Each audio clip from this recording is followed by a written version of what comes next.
Nous sommes ici dans un des dépôts des Archives nationales à Paris, où nous avons la chance de conserver une partie des archives du père Truchet, qui furent saisies au moment de la Révolution au couvent des Carmes, place Maubert, à Paris.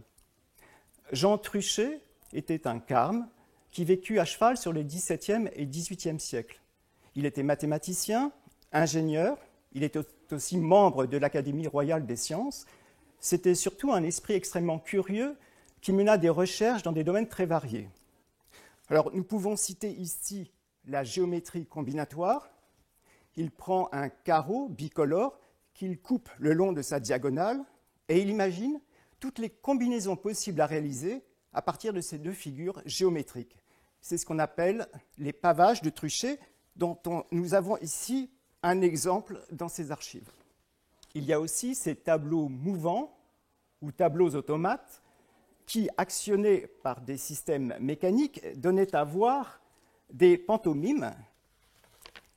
Ici, c'est un détail d'une machinerie pour un de ces tableaux mouvants.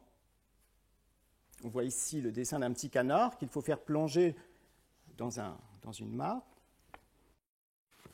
Et ici, nous avons la représentation, une sorte de croquis d'un de ces tableaux.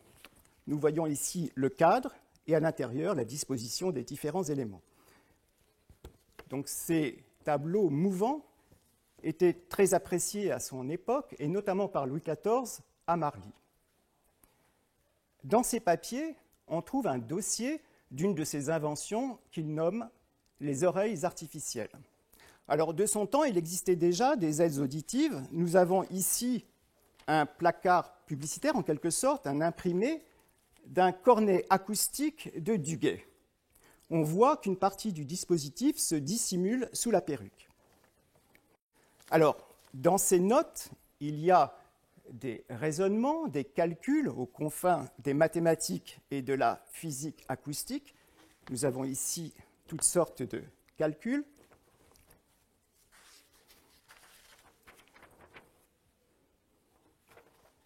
On note aussi que Truchet utilise de la peau de baudruche, c'est-à-dire une membrane d'une partie de l'intestin de certains animaux qui a la particularité d'être très plastique, afin de créer un tympan artificiel.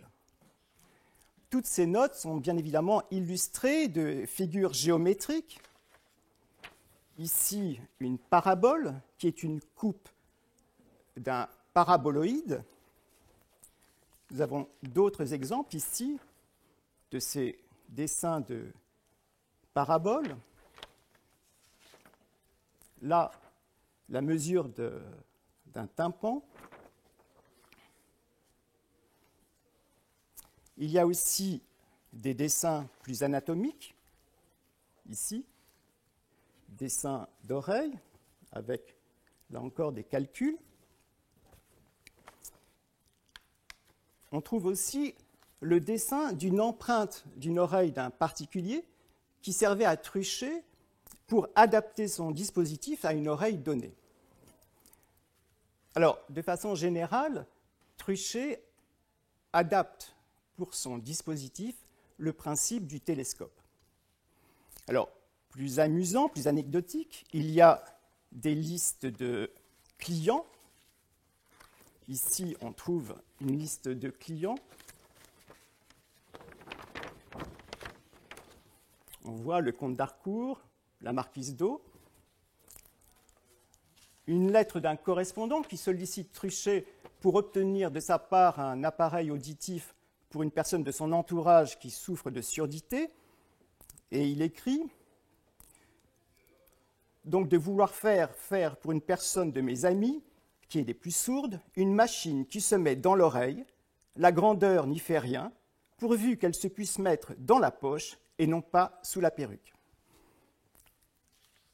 À la fin de son mémoire sur les oreilles artificielles qu'il présenta à l'Académie royale des sciences en 1717, le père Truchet conclut ainsi.